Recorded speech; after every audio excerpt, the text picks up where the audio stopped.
Trump দাহে পুড়ছে Modi, বেসামাল Bharat, উড়ছে Bangladesh.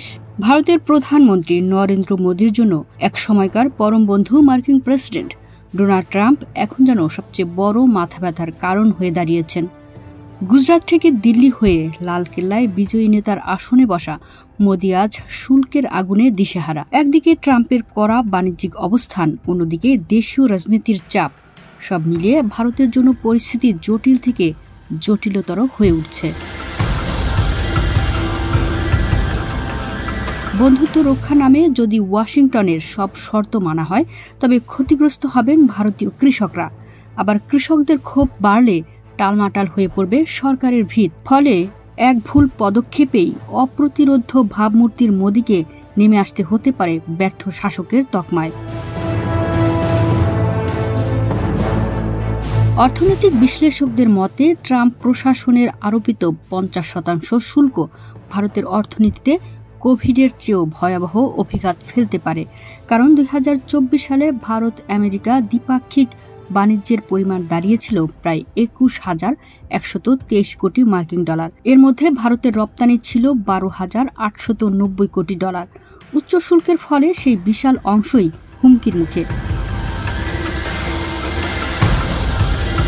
NDTV প্রফিটের প্রতিবেদনে বলা হয়েছে, ওয়ালমার্ট, অ্যামাজন, টার্গেট ও গ্যাপের মতো মার্কিন খুচরা জায়ান্টরা ইতোমধ্যে ভারত থেকে তাদের অর্ডার স্থগিত করেছে। কেন এত ক্ষুব্ধ ট্রাম্প? বিশ্লেষকদের মতে দুটি প্রধান কারণে ট্রাম্প মিত্রদেশ ভারতের উপর শুল্ক চাপিয়েছেন। এক, ভারত বাইরের পণ্যের উপর, বিশেষ করে কৃষি পণ্যে গড়ে 39% আমদানি শুল্ক বসিয়ে বাজার সুরক্ষিত রেখেছে। দুই, মার্কিন নিষেধাজ্ঞা উপেক্ষা করে ভারত রাশিয়া থেকে তেল ও অস্ত্র কিনছে এবং সেই তেল প্রক্রিয়াজাত করে অন্য দেশে বিক্রি করছে। কৃষকদের জন্য নতুন বিপদ। ভারতে কৃষকদের দুর্দশা নতুন নয়। উৎপাদন খরচ বেশি হলেও ন্যায্য মূল্য না পাওয়ায় প্রতি বছর হাজারো কৃষক আত্মহত্যার পথ বেছে নেন। সরকারি তথ্য বলছে, কেবল 2022 সালেই 11,290 জন কৃষক ও কৃষি শ্রমিক আত্মহত্যা করেছেন, মানে গড়ে প্রতি ঘন্টায় একজন। এখন যদি ভারত বাজার উন্মুক্ত করে দেয়, তবে সস্তা দামের মার্কিন কৃষি পণ্যের সঙ্গে পাল্লা দিয়ে টিকতে পারবে না দেশীয় কৃষকরা। এতে রাজনৈতিকভাবে ভয়াবহ চাপে পড়বে মোদি সরকার। বাংলাদেশের জন্য সুযোগ। যেখানে ভারত ও চীনের মধ্যে দেশগুলো শুল্ক ঝড়ের কবলে পড়েছে, সেখানে বাংলাদেশ পাচ্ছে বাড়তি সুবিধা।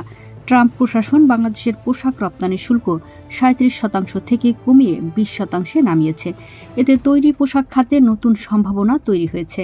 অনেক মার্কিন ক্রেতা ভারত ও চীন থেকে অর্ডার সরিয়ে বাংলাদেশের দিকে ঝুঁকছেন। অন্যদিকে বাংলাদেশের 5 লাখ টন শুল্কমুক্ত চাল আমদানির ঘোষণার পর ভারতের চালের বাজারে ব্যাপক উস্ফলন দেখা গেছে।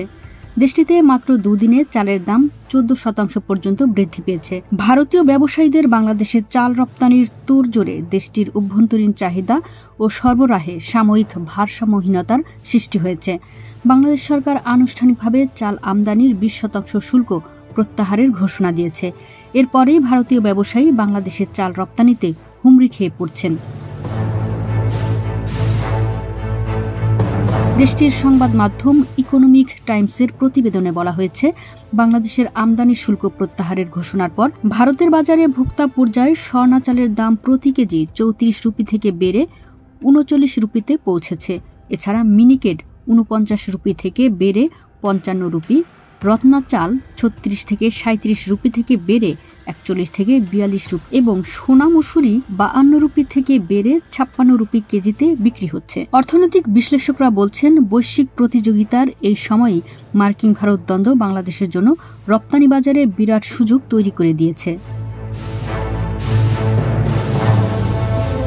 প্রতিবেদনে মিতু রুকাইয়া, কণ্ঠে সুমনা সুমা, ওয়ার্ল্ড ভিউজ।